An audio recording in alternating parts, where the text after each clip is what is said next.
اللہ اکبر اللہ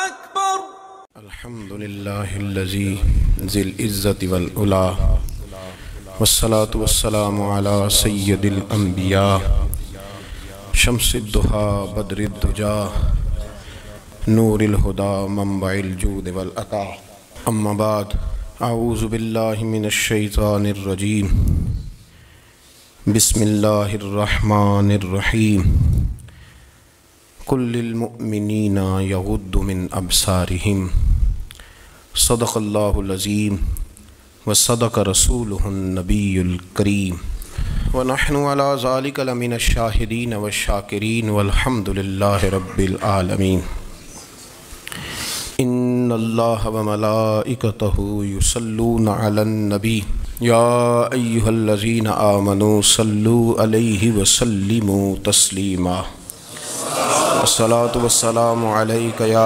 سیدی یا رسول اللہ وعلی آلک واصحابک یا سیدی یا حبیب اللہ۔ تمام تعریفیں حمد و ثنا اللہ تبارک و تعالی کے لیے، درود و سلام نبی اکرم نور مجسم شفیع معظم آقا کل ختم رسول دانائے سبل احمد مجتبیٰ جناب حضرت محمد مصطفیٰ صلی اللہ تعالی علیہ وسلم کی ذات والا صفات کے لیے حمد و صلات کے بعد، اسلام فطرت کے عین مطابق دین ہے۔ نبی پاک صلی اللہ تعالی علیہ وسلم نے فرمایا ہے کہ میں اخلاق عالیہ کی تکمیل کرنے کے لیے دنیا میں آیا۔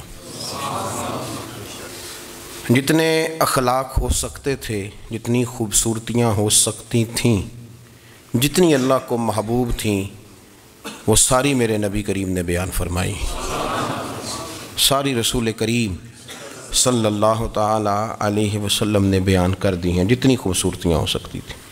کچھ لوگ ایسے ہوتے ہیں جو بیچارے بائی نیچر ہی کچھ پریشانیوں کا شکار ہوتے ہیں، اور قرآن مجید نے جو ارشاد فرمایا نا کہ کچھ لوگ نفس کی خواہش کو اپنا خدا بنا لیتے ہیں، تو وہ بلا وجہ بھی بہت ساری باتیں کرتے ہیں جن کا کوئی وجود نہیں ہوتا۔ عورت کو حقوق دلانے کے لیے بہت سارے لوگ بہت ساری غلط باتیں کرتے ہیں۔ جو لوگ یہاں سے کسی کو لے جاتے تھے نا دبئی، دھوکہ دے کے اور لے جاتے تھے یورپ میں، عرب ممالک میں دھوکہ دے کے لے جاتے تھے، تو وہ بھی کوئی خواب ہی تو دکھاتے تھے کہ اتنے لاکھ تنخواہ ہوگی، اتنا کچھ ہوگا۔ وہاں جا کے پتہ چلتا تھا کہ جیب سے بھی دینے پڑیں گے کچھ۔ بہت سارے لوگ ایسے ہوتے ہیں، وہ سارے خوبصورتی کے نام پر ہی دھوکہ دیتے ہیں۔ آپ کو پتہ ہے کہ جو آدمی کسی کو لالچ دیتا ہے تو کسی کو لوٹنے کے لیے اسے لالچ دینا بڑا ضروری ہوتا ہے۔ لوگ پہلے لالچ دیتے ہیں پھر لوٹتے ہیں، پہلے مکمل لالچ دیتے ہیں، یہ چیز مل جائے گی، یہ چیز مل جائے گی۔ لوگ مکمل لالچ دیتے ہیں، اس کے بعد پھر لوٹتے ہیں۔ اور اگر لالچ نہ دیں تو کوئی آدمی قابو آئے گا؟ لوگ لوٹتے ہیں لالچ دے کر۔ اچھا، اب وہ جو جس کو لالچ دیا جا رہا ہوتا ہے وہ کہہ رہا ہوتا ہے کہ نہیں نہیں تمہیں نہیں پتا، وہ اس وقت ماننے کو تیار نہیں ہوتا۔ وہ کہتا ہے اتنی خوبصورت باتیں کر رہا ہے، اتنی اچھے پیغام دے رہا ہے، تم میرے دشمن ہو، تم مجھے منع کر رہے ہو۔ ہوش تب آتی ہے کہ جب سب کچھ لٹ جاتا ہے۔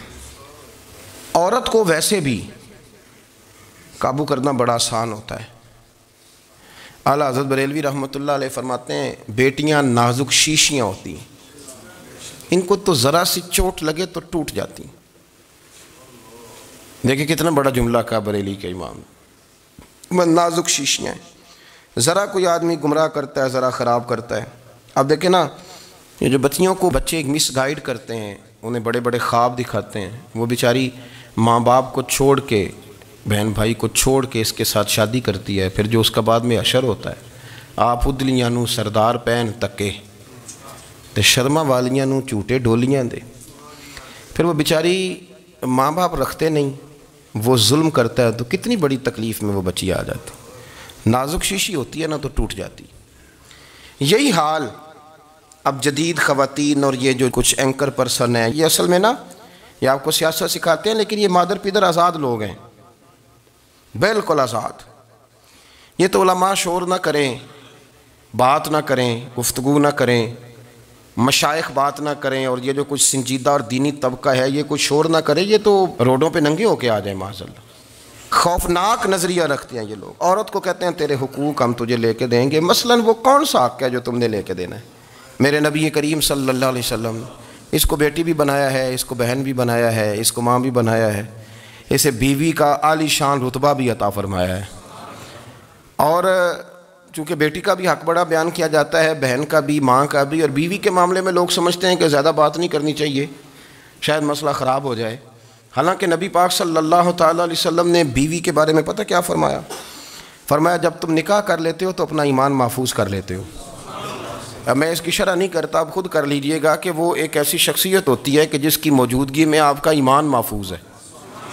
اب میں نہیں سمجھتا کہ اس سے بڑی بات کوئی اور ہو سکتی ہے، جس کی موجودگی میں آپ کا ایمان، اور بھئی یہ حدیث پاک عرض کر رہا ہوں، نکاح جب کوئی کر لے تو اس نے اپنا ایمان مکمل کر لیا۔ اس کا معنی یہ ہوا کہ آپ کا ایمان محفوظ ہے اس کی موجودگی میں، تو اس سے زیادہ بھی، یعنی ایمان سب سے قیمتی چیز ہے نا، تو اس کے محفوظ ہونے کی وجہ حضور نے نکاح بیان کر دی۔ تو اب میرا خیال ہے بیوی اگر کوئی اس سے بڑا حقوق مانگے گی تو بیوقوفی کرے گی۔ اتنا بڑا درجہ نبی کریم نے اسے عطا کر دیا، اتنا بڑا مقام دے دیا کہ تو خاوند کے ایمان کے محفوظ ہونے کا ذریعہ بن گئی ہے۔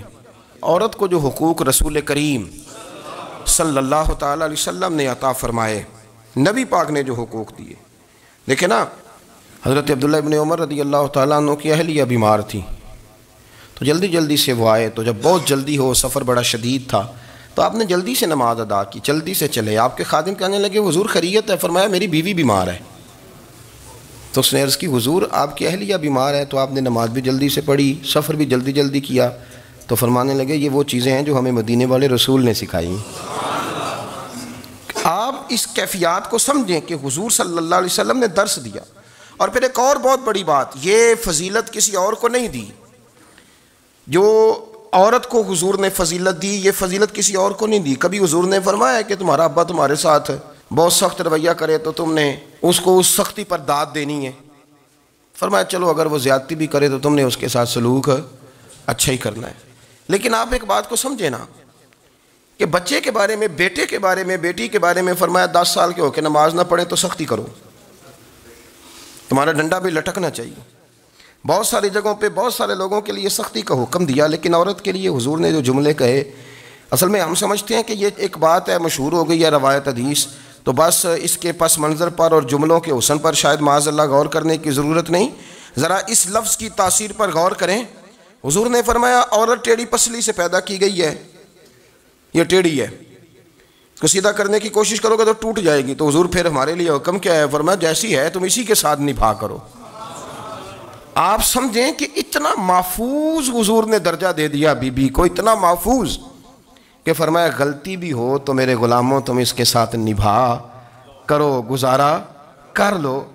کو کیا اور حق چاہیے عورت کو، جس کو اس کی غلطیوں سمیت نبی پاک نے قبول کرنے کا حکم دے دیا کہ اس کی کمزوریوں سمیت قبول کر لو۔ اب اس کو اور کیا، کوئی کمزوریوں سمیت قبول کرتا ہے؟ کبھی آپ دکان پہ بیٹھے ہوں تو آپ کہیں بھی اس میں یہ بھی غلطی، میرے مال میں یہ بھی کمزوری ہے، یہ بھی کمزوری ہے، یہ بھی کمزوری ہے، تو کر لے قبول؟ کرتا ہے کوئی؟ کوئی شخص ایسا ہو جو کسی چیز کی کمزوریاں بیان کر کے کہ اسے قبول کرو؟ پر رسول کریم صلی اللہ تعالیٰ علیہ وسلم نے نا ہمیں سبق دیا، حضور نے ہمیں درس دیا، نبی پاک نے ہمیں پیغام دیا۔ فرمایا یہ ٹیڑھی ہے، سیدھی کرنے کی کوشش کرو گے تو بیچاری ٹوٹ جائے گی، تو اس کے ساتھ نبھا کر جاؤ۔ آپ میری بات کو سمجھیے گا۔ چلیں میں اس پر ایک اور بخاری مسلم کی حدیث پڑھتا ہوں۔ حضرت سلمان فارسی رضی اللہ تعالیٰ عنہ اور حضرت ابو درداء کے درمیان بھائی چارہ تھا۔ مکے سے مدینے جب لوگ آئے تو حضور نے بھائی بھائی بنایا تھا، ان کے درمیان بھائی چارہ تھا، تو ابھی پردے کی آیات نازل نہیں ہوئی تھیں، تو لوگ ایک دوسرے کی طرف جاتے تھے۔ حضرت سلمان فارسی رضی اللہ تعالیٰ عنہ حضرت ابو درداء رضی اللہ تعالیٰ عنہ کے گھر میں تشریف لے گئے تو دیکھا کہ ان کی بیوی بڑی غمگین بیٹھی ہیں۔ تو ہم نے فرمایا بہن کیا ہوا؟ تو کہنے لگی تمہارے بھائی کو دلچسپی کوئی نہیں رہی، ہر روز روزہ رکھ لیتا ہے اور ساری رات نفل پڑھتا ہے۔ حضرت سلمان فارسی کہنے لگے ٹھیک ہے کر لیتے ہیں بندوبست۔ نماز دین ہے کہ نہیں؟ دین ہے نا یہ چیزیں۔ لیکن حضرت سلمان فارسی جناب ابو درداء سے کہنے لگے آج میں نے تیرے گھر میں رہنا رات کو، کیونکہ وہ تو ساری رات نماز پڑھتے تھے، نفل پڑھتے تھے۔ انہوں نے کہا ٹھیک ہے، ایک بستر لا کے بچھا دیا حضرت سلمان فارسی کے لیے۔ سلمان فارسی فرمانے لگے دوسرا بھی لا۔ کہا وہ کیا کرنا ہے؟ فرمانے لگے تو نے بھی سونا ہے، میں نے بھی سونا ہے، تو نے بھی سونا ہے، عشاء پڑھیں گے اور پھر دونوں سوئیں گے۔ کہا میں نے تو نماز پڑھنی ہے۔ فرمایا تہجد کے وقت اٹھ کے پڑھیں گے، اللہ کے رسول بھی رات آخری حصے میں جا کے نماز پڑھتے ہیں۔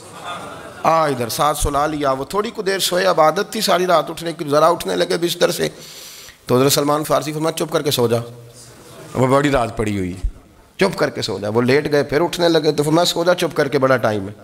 سحری کے وقت اٹھے، نفل پڑھے، ان کا ارادہ تھا روزہ رکھنے کا، تو فرمانے لگے کل رکھا تھا نا نفلی روزہ؟ جی رکھا تھا، پرسوں بھی رکھا تھا ترسوں بھی رکھا تھا فرمایا آج نہیں رکھنا، آج میں تیرا مہمان ہوں، سارا دن کٹھے مل کے روٹیاں کھائیں گے، آج نہیں روزہ رکھنا، سلا دیا۔ اب حضرت ابو درداء رضی اللہ تعالیٰ عنہ کہہ تو کچھ نہ سکے، پر کہنے لگے سلمان تمہیں پتہ ہے تم کیا کر رہے ہو؟ نہ تم نے مجھے رات اٹھ کے زیادہ نفل پڑھنے دیے، سویرے روزہ نہیں رکھنے دیا۔ تو حضرت سلمان فارسی کہنے لگے کوئی لمبی بات تو نہیں نا، چلتے ہیں نا ابھی فجر میں مسجد نبی میں، تو نبی پاک کو بتاتے ہیں سرکار دو عالم علیہ السلام کی خدمت میں تو اپنی بات کرنا، میں اپنی کروں گا، حضور نتیجے کا اعلان فرما دیں گے، بات طے ہو جائے گی۔ حاضر خدمت ہوئے، عرض کی یا رسول اللہ صلی اللہ تعالیٰ علیہ وسلم یہ ساری رات نفل پڑھتے ہیں، ہر روز روزہ رکھتے ہیں، ان کی اہلیہ غمگین بیٹھی ہیں، حکم فرمائیں۔ تو نبی پاک صلی اللہ علیہ وسلم نے فرمایا پھر ہوا کیا؟ یا رسول اللہ میں نے رات سلایا ہے، سحری میں اٹھایا ہے، سویرے روزہ نہیں رکھنے دیا۔ نبی پاک نے فرمایا سلمان فارسی نے ٹھیک کیا ہے، سلمان فارسی نے ٹھیک کیا۔ پھر حضور نے فرمایا، نبی کریم نے فرمایا ابو درداء تیرے اوپر اگر اللہ کا حق ہے، اس کے رسول کا حق ہے، دین کا حق ہے، تو فرمایا تیری آنکھ کا بھی تیرے اوپر حق ہے، تیرے وجود کا بھی تیرے اوپر حق ہے۔ یہ حضور نے فرمایا تیرے بچوں کا بھی تیرے اوپر حق ہے، تیری بیوی کا بھی تیرے اوپر حق، اس حق کو بھی سمجھے۔ حقوق اللہ بھی ہیں، پر تیری آنکھ کا بھی تیرے اوپر، کیا مانا کہ تیری آنکھ سونا چاہتی ہے تو اسے سلا بھی، تیرے وجود کا بھی تیرے اوپر حق ہے، تو تیرا وجود آرام کرنا چاہتا ہے تو اسے آرام بھی کرا۔ اور پھر وہاں نبی پاک صلی اللہ علیہ وسلم نے فرمایا میں تم سب، سننا یہ لفظ حدیث کے، حضور نے اسی موقع پر فرمایا میں تم سب سے زیادہ اپنے رب کو جانتا ہوں اور میں تم سب سے بڑھ کر اپنے رب سے ڈرتا ہوں۔ حضور فرمانے لگے میں روزہ بھی رکھتا ہوں، افطار بھی کرتا ہوں، یعنی کبھی رکھتا ہوں اور کبھی نہیں رکھتا۔ فرمایا میں نفل بھی پڑھتا ہوں اور اپنی بیویوں کو وقت بھی دیتا ہوں۔ سرکار مسجد میں بھی آتے تھے، نواسوں کے ساتھ کھیلا بھی کرتے، ان کے ساتھ پیار بھی کرتے۔ تو اتنے بڑے حقوق حضور نے بیان فرمائے عورتوں کے کہ تمہاری بیوی کا بھی تمہارے اوپر۔ لو ایک حدیث بخاری کی اور یہاں بیان کر دیتا ہوں۔ ایک شخص نے آ کے عرض کی یا رسول اللہ صلی اللہ تعالیٰ علیہ وسلم جہاد کے لیے تیاری ہو گئی ہے، صفیں بن رہی ہیں، مجاہدین کی تیاری ہے، تو میرا بھی نام لکھ دیا گیا ہے مجاہدوں کی لسٹ میں، لیکن یا رسول اللہ صلی اللہ تعالیٰ علیہ وسلم میری بیوی نے حج کی تیاری کر لی ہے اور میرے دوستوں نے، صحابہ نے میرا نام مجاہدین کی لسٹ میں لکھ دیا، تو میرے لیے کیا حکم ہے؟ یہ بخاری مسلم ہے۔ تو نبی پاک صلی اللہ تعالیٰ علیہ وسلم نے فرمایا جہاد پہ کوئی اور چلا جائے گا تو بیوی کے ساتھ حج کرنے جا، اسے محرم کی ضرورت ہے، وہ تیرے بغیر کیسے جائے گی؟ مجاہدین کو تو اور مجاہد مل جائے گا، پر تو اپنی بیوی کے ساتھ جانا۔ نبی پاک صلی اللہ علیہ وسلم نے مرد کو محافظ بنایا ہے، عورت کو مرد کا قیدی نہیں بنایا، بلکہ عورت کو حفاظت عطا کی اور مرد کو اس کا محافظ بنایا۔ اب بچیاں آزاد ہونا چاہتی ہیں، اور آزادی بھی وہ والی کہ جو بنیادی طور پر آزادی نہیں، فحاشی ہے۔ میں نے بہت پہلے کہا ہے کہ اسلام بیٹیوں کو قیمتی سمجھتا ہے۔ جس بندے کے پاس 20 تولے سونا ہو وہ چوک میں لے کے نہیں آتا، وہ قیمتی چیز ہے، اس نے چھپا کے رکھی ہوتی ہے۔ تو جو نبی پاک صلی اللہ علیہ وسلم کا کلمہ پڑھنے والے بیویاں، اسلام انہیں قیمتی سمجھتا ہے، کہتا ہے کہ تم قیمتی ہو لہذا گھر کے اندر رہو، تم باہر نہ ہو۔ لیکن عورتیں ہیں کہ ان کو بلا وجہ لوگ خراب کر دیتے ہیں اور بلا وجہ وہ اس مغالطے کا شکار ہو جاتی ہیں۔ اب آگے بڑھتے ہیں۔ قرآن مجید نے سورہ نور کی آیت نمبر 30 میں کہا کہ کل للمؤمنین یغضوا من ابصارہم، فرمایا کہ اے محبوب علیہ السلام مومن مردوں سے کہہ دو کہ اپنی نظریں جھکا کے رکھیں، اپنی نظریں۔ اور اگلی آیت میں فرمایا وَقُلْ لِلْمُؤْمِنَاتِ يَغْضُضْنَ مِنْ أَبْصَارِهِنَّ، فرمایا کہ اے محبوب مومن عورتوں سے بھی کہہ دو کہ اپنی نظریں جھکا۔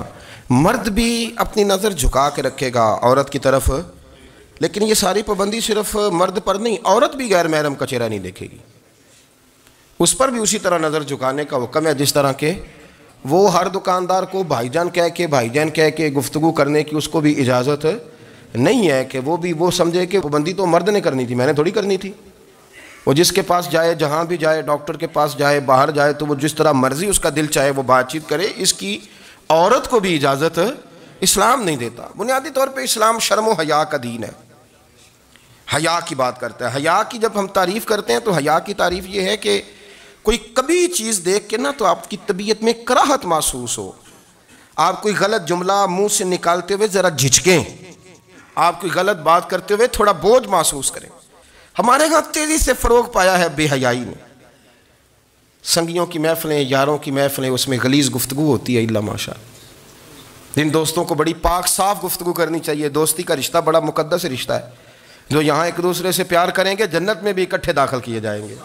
شرط یہ ہے کہ پیار اللہ رسول کی رضا کے لیے ہو، لیکن اس کے اندر اگر آپ کی گفتگو کچی ہو، کمزور ہو، فحاشی والی ہو، عریانی والی ہو، ہمارے ہاں تو اب اس کو لوگ فیشن سمجھتے ہیں، اس کو مردانگی کی علامت سمجھتے ہیں کہ وہ جی ساری باتیں جی وہاں ہو گئیں، اور جس کا جو جی چاہا اس نے کہا۔ آپ جب حیا کے دائرے میں ہوتے ہیں تو آپ خود بھی سکون محسوس کرتے ہیں۔ دیکھیں نا، آپ کو نیند سکون سے کہاں آتی ہے؟ جہاں کمرہ بند ہو، چاروں جانب دیوار ہے، اوپر چھت ہے، خالی دروازہ بھی کھلا ہوا ہو نا، تو جب بندہ سکون لینا چاہتا ہے تو کہتا ہے یار ذرا دروازہ ذرا بند کر دو۔ وہ اچھی طرح اپنے آپ کو چھپا لیتا ہے نا حیا کے پردے میں، تو اللہ اسے سکون عطا کرتا ہے۔ اور جو اس سے بھی زیادہ ٹھنڈی نیند میں جانا چاہتا ہے وہ کہتا ہے لائٹ بھی بند کر دو۔ اب وہ مکمل طور پہ سمجھتا ہے کہ میں چاروں جانب سے چھپ گیا ہوں، اگر میں کھول کے بھی سو جاؤں گا تو میرا چونکہ پردہ قائم ہے تو مجھے کوئی دشواری نہیں ہوگی۔ آپ جب چھپ جاتے ہیں، جب آپ حیا کے اندر سمٹ جاتے ہیں، جب آپ چادر کے اندر آ جاتے ہیں تو آپ بہت ساری جگہوں پہ آسانی محسوس کرتے ہیں۔ تو حیا تو آپ کو سکون دیتی ہے، حیا تو دل کو راحت دیتی ہے۔ میں بڑی ذمہ داری سے بات عرض کرتا ہوں، قرآن مجید نے نا ایک مقام پہ مذاق کو، ایک مزاح ہوتا ہے خوش طبی، وہ نہیں، مذاق اڑانا، قرآن پاک نے نا مذاق کو ایک جگہ پہ جاہلوں کا طریقہ بھی قرار دیا ہے۔ بنی اسرائیل کے لوگوں سے حضرت موسیٰ نے کہا کہ گائے ذبح کرو اور ایک ٹکڑا مقتول کو مارو، زندہ ہو کے خود بتا دے گا مجھے کس بندے نے قتل کیا۔ تو کہنے لگے آپ ہمارے ساتھ مذاق کر رہے ہیں۔ تو قرآن مجید کہتا ہے کہ حضرت سیدنا موسیٰ علیہ السلام فرمانے لگے اعوذ باللہ ان اکون من الجاہلین، فرمانے لگے میں اللہ کی پناہ مانگتا ہوں کہ میں جاہلوں میں سے ہو جاؤں۔ یہ مذاق کرنا تو جاہلوں کا طریقہ ہے۔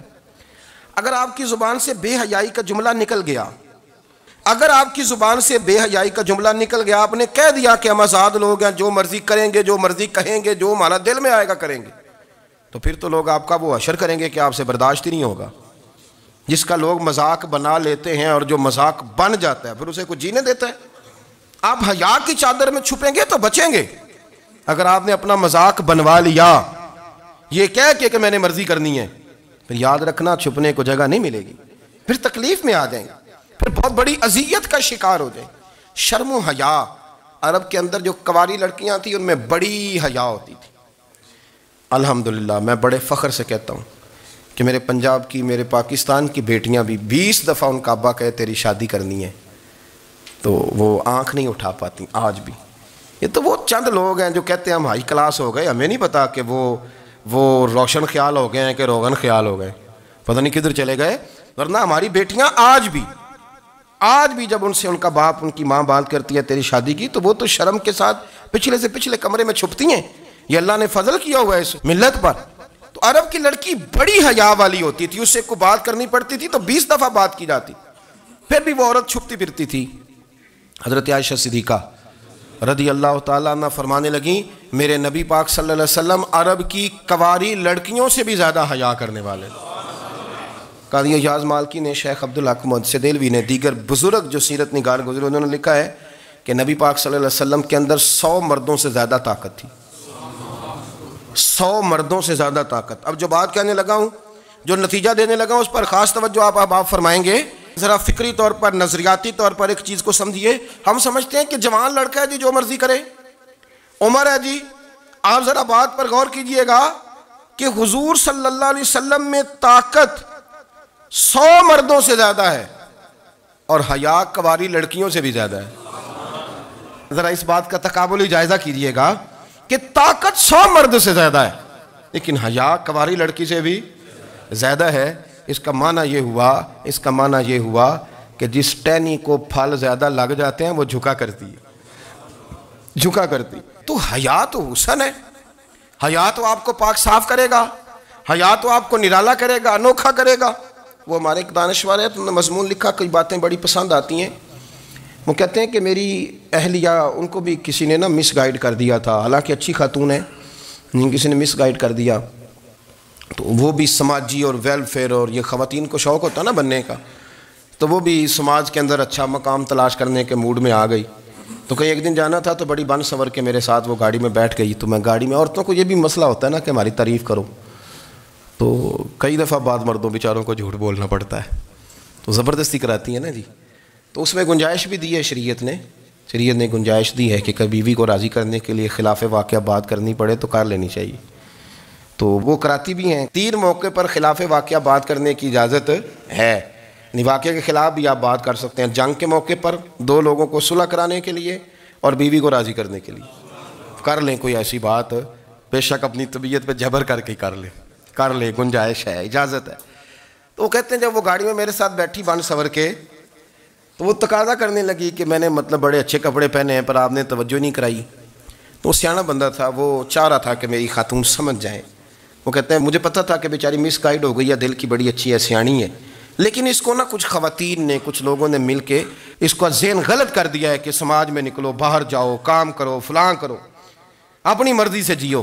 تو میرے ساتھ گاڑی میں بیٹھی کہیں جانے کے لیے, تو مجھ سے کہنے لگی کہ آپ نے میری طرف توجہ ہی نہیں کی, آپ نے کوئی ذکر ہی نہیں کیا کہ میں کیسی لگ رہی ہوں.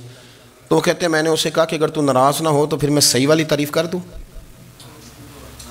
تو اس نے کہا کہ آپ کر دیں. تو کہتے ہیں میں نے درد سے اور خلوص سے اپنی بیوی سے کہا, خلوص کے ساتھ میں نے کہا میں تو روز گھر ہوتا ہوں, روز شام کو گھر ہوتا ہوں, اگر تو میرے لیے تیار ہوتی تو میں تیری تعریف کرتا, لیکن آج تو باہر جانے کے لیے تیار ہوئی, تو پھر ان سے تعریف کی امید رکھ جن کے لیے تو نے تیاری کی ہے. میرے لیے تیاری کرتی تو میں تو ہر شام تیرے پاس ہوتا ہوں.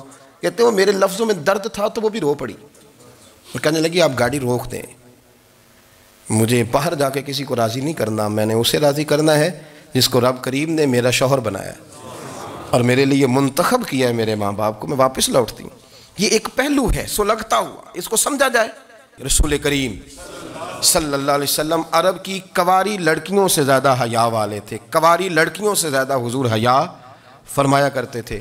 جب خانہ کعبہ کی مکہ شریف میں تعمیر ہو رہی تھی نا, اہل عرب اس کو تعمیر کر رہے تھے, تو نبی پاک صلی اللہ علیہ وسلم اپنے چچا حضرت عباس کے ساتھ خانہ کعبہ کی تعریف میں مصروف تھے. تو عرب کے لوگ چونکہ لمبا کرتا پہنتے تھے پیروں تک, تو نیچے اگر کسی وقت کوئی چیز نہیں بھی ہوتی تھی تو کسی کو وہ نظر نہیں آتی تھی, چونکہ پردہ رہتا تھا, ایک لمبا کرتا پہنا ہوا ہوتا تھا. تو جب بچے, سرکار کی عمر مبارک بھی ابھی تھوڑی تھی, تو اس طرح بچے جب نکلتے تو وہ کئی دفعہ اپنی تہمت اتار دیتے نیچے سے, اور کوئی مزدوری کرنے لگتے تو 3-4 طے کر کے نا تہمت کی کندھے پہ رکھ لیتے, جس طرح کبھی دیہاتوں میں لوگ کپڑا سر پہ رکھتے تھے کہ اوپر اگر کوئی وزنی چیز رکھیں گے تو وہ تکلیف نہیں دے گی. نبی پاک صلی اللہ علیہ وسلم بھی سب لوگوں کے ساتھ خانہ کعبہ کی تعمیر میں شامل تھے. تو حضرت عباس رضی اللہ تعالیٰ عنہ نے کہا حضور سے, ابھی اللہ نے نبوت بھی نہیں فرمایا تھا, بھتیجے آپ بھی تہمت اتاریے, یہ صحیح مسلم میں حدیث موجود, اور اس کو کندھے پہ رکھ لیجیے, آپ اینٹیں اٹھا کے لا رہے ہیں تو ذرا آپ کو تکلیف نہیں ہوگی. تو سرکار دو عالم صلی اللہ علیہ وسلم سے یہ بات کہی, اور پھر جلدی سے حضور کی تہمت کو نکال کے نا, حالانکہ لمبا کرتا پہنا ہوا ہے, تو وہ جیسے ہی ان کے کندھے پہ رکھا اینٹیں رکھنے کے لیے, تو سرکار تو زمین پہ گر گئے, بے ہوش ہو گئے, آنکھیں آسمان کی طرف, اور پھر حضور پکار رہے ہیں آزاری آزاری آزاری, میرا تہمت دے دو, میرا تہمت دے دو. کبھی کوئی شخص اس وجہ سے بھی بے ہوش ہوا ہے کہ میرے وجود سے کپڑا اتر گیا ہے, حالانکہ سرکار پر وہ بے ہوشی بھی نبی پاک کا وہ جو غلبہ ہے نا شرم و حیا کا, اس کی وجہ سے ہوا, ورنہ تو حضور فرماتے ہیں کہ میری آنکھیں سو جاتی ہیں, دل تو میرا اس عالم میں بھی جاگتا رہتا ہے. تو سرکار زمین پہ تشریف لے آئے, آنکھیں میرا تہمت دے دو, میرا تہمت دے دو. تو جلدی سے انہوں نے تہمت دیا, تو حضور نے باندھ لیا. پھر طبیعت مبارک میں تسلی ہوئی, یعنی ہم اس رسول کے غلام ہیں کہ جن کے تو وجود سے کپڑا اتر جائے تو حضور برداشت نہیں کرتے, قبول نہیں فرماتے, تکلیف شروع ہو جاتی. لیکن یہاں نوجوان ہیں اور بڑا قد کاٹ ہے اور بڑے بڑے سمجھدار لوگ ہیں, گرمیاں آتی ہیں تو شارٹ کپڑے پہن کے گھومتے ہیں, ان کو خیال نہیں کہ یہ وہ والا لباس ہے جو باہر تو کیا گھر میں اماں کے سامنے نہیں پہننا چاہیے, بہنوں اور بیٹیوں کے سامنے نہیں پہننا چاہیے. آپ کی گفتگو میں شرم و حیا ہو, آپ کے لب و لہجے کے اندر حسن ہو. آپ کو پتہ ہے نبی پاک صلی اللہ علیہ وسلم نے فرمایا میری امت میں سب سے زیادہ حیا کرنے والے عثمان غنی ہیں. عثمان غنی سب سے زیادہ حیا کرنے والے. آپ فرمایا کرتے تھے جب سے حضور کا چہرہ دیکھا ہے میں نے کبھی اپنی شرمگاہ بھی نہیں دیکھی, میں نے آنکھوں کا وضو نہیں توڑا, اور جب سے حضور کے دست مبارک میں نے بیعت کے لیے سیدھا ہاتھ بڑھایا تو پھر سیدھا ہاتھ میں نے کبھی گندگی کو نہیں لگایا. حیا تھی. آپ باتھ روم کے اندر بھی غسل فرماتے تھے تو کپڑوں سمیت کرتے تھے.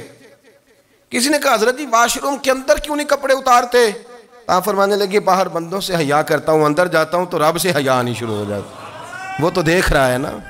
تو میں جو بات آپ کی خدمت میں عرض کرنا چاہتا ہوں اس کو آپ سمجھیے گا میرے عزیز, کہ شرم والا مزاج, گفتگو بھی شرم والی, آنکھیں بھی شرم والی, لباس بھی شرم والا, دوستی یاری بھی شرم والی, بہت ساری ایسی باتیں. دیکھیں نا آپ ذرا, میں نے کہا کہ باتوں کو سن کے گزر نہ جایا کریں, اس کی گہرائی پر غور کریں.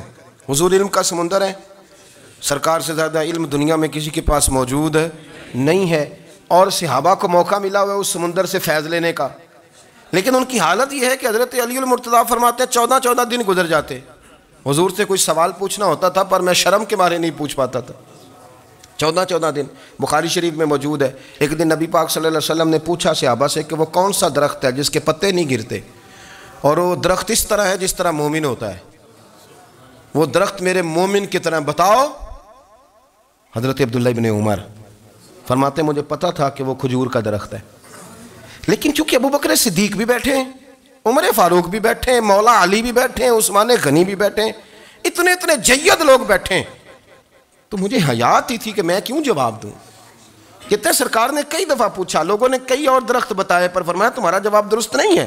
آپ حیا کے اس پہلو پر غور کریں کہ سوال کا جواب آتا ہے, سوال کا جواب, یعنی مجھے سوال کا جواب آتا اور پھر میں دوں نہ, مجھے بدعزمی نہ ہو جائے گی.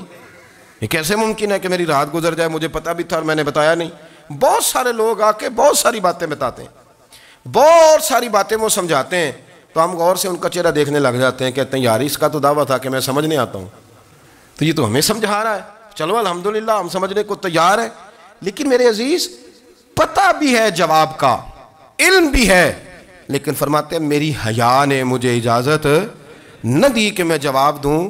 آپ فرماتے ہیں پھر حضور سے صحابہ نے عرض کی کہ یا رسول اللہ آپ ہی بتا دیں وہ درخت کون سا ہے, تو حضور نے فرمایا بھئی وہ کھجور کا درخت ہے.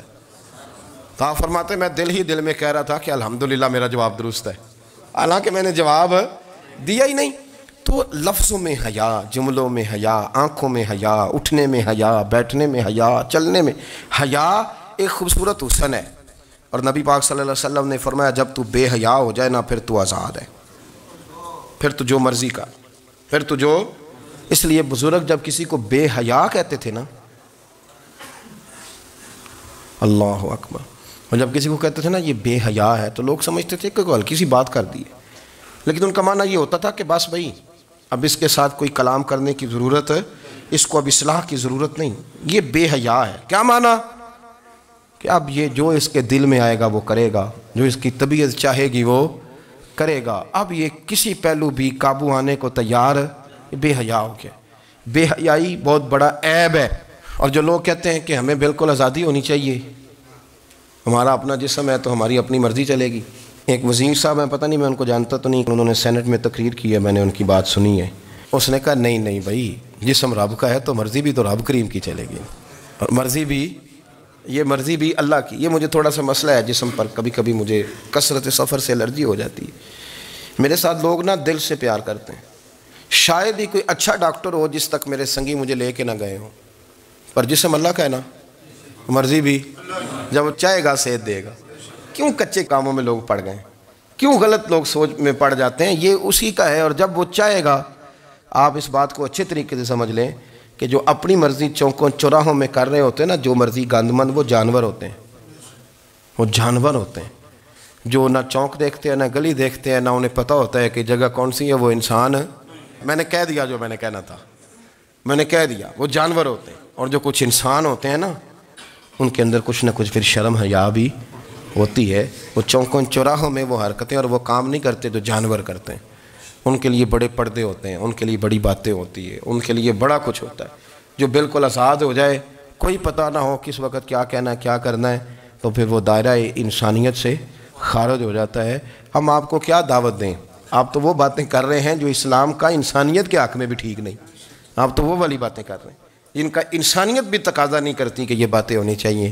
لیکن ایک بات، میں تو جذباتی نہیں ہوتا، میں بڑے غور سے چیزوں کو دیکھتا ہوں، سنتا ہوں، اور نہ میں ان موسمی مینڈکوں کی، وہ مجھے عاتق صاحب کہنے لگے جی بڑے بڑے مولوی ایک بندے کے ساتھ بیٹھے ہوئے ہوتے تھے اور وہ روزے میں بڑے بڑے درس دیتا تھا تو وہ بھی فلانی حرکتیں کر رہا ہے۔ تو میں نے کہا ہم نے تو پرانا کہا تھا کہ موسمی مینڈک ہے، تو پرانے کہہ رہے ہیں کہ اداکار ہے، تو وہ جہاں کاسٹ کریں گے وہاں وہ اداکاری کرے گا، آپ کسی مذہبی جگہ کر لیں تو وہاں کر لے گا، کہیں اور جگہ کریں گے تو ہم تو پرانا کہہ رہے ہیں۔ تو کسی کو کبھی سمجھ آتی ہے تو کسی کو کبھی اور جگہ جا کے سمجھ آتی ہے۔ ہم ان لوگوں سے پریشان نہیں ہوتے، کیوں؟ سن لیں، کوئی مایوسی نہیں، ان کے اندر جتنا زور ہے وہ لگائیں۔ یہ ملک بنا ہے رسول اللہ کے نام پہ، یہ اللہ نے تحفہ دیا ہے امت مسلمہ کو، یہ نبی پاک کے نام پہ بنا ہے، تو یہاں جھنڈا بھی وہی والا بلند ہونا ہے جو مدینے والے رسول کا جھنڈا ہے، اور یہاں وہی کام چلے گا جو نبی پاک نے بیان فرمایا۔ تو اس طرح کئی لوگ آتے ہیں، وہ شور شار کرتے ہیں، چلے جاتے ہیں، اتنے نہ پریشان ہوا کریں۔ بہت سارے لوگ تو بیچارے اس قابل بھی نہیں ہے کہ ان کا نام لیا جائے، مطلب اتنا ہم ان کو اہمیت دے دیں، ان کا ذکر کریں، ان کا نام لیں، ان کی بات کریں، وہ بیچارے اس قابل ہی نہیں ہے، مطلب سٹیٹس ہی نہیں ہے ہمارا، اتنے فارغ ہیں ہم کہ اب جو بندہ آئے گا کہانی چھڑے گا تو ہم چھڑ جائیں گے۔ اور بھائی اللہ کا فضل ہے الحمدللہ تعالی، لوگوں نے بڑا شور کیا اور بڑے زمانے سے دنیا شور کر رہی ہے، پر اللہ کے گھر مسجدیں بھری ہوئی ہیں، مسجدیں بھری ہوئی ہیں، ہماری بیٹیاں پردے کرتی ہیں، پردے کو پسند کرتی ہیں، وہ حجاب میں رہتی ہیں، وہ سمجھتی ہیں کہ ہمارا اصل حسن کیا ہے۔ تو یہ پراپیگنڈا پرانا چلا آ رہا ہے، اس کا اللہ کے فضل سے امت مسلمہ پہ نہ کبھی اثر ہوا ہے اور نہ کبھی ہوگا انشاءاللہ۔ اللہ تعالی ہمیں حق پر استقامت عطا فرمائے۔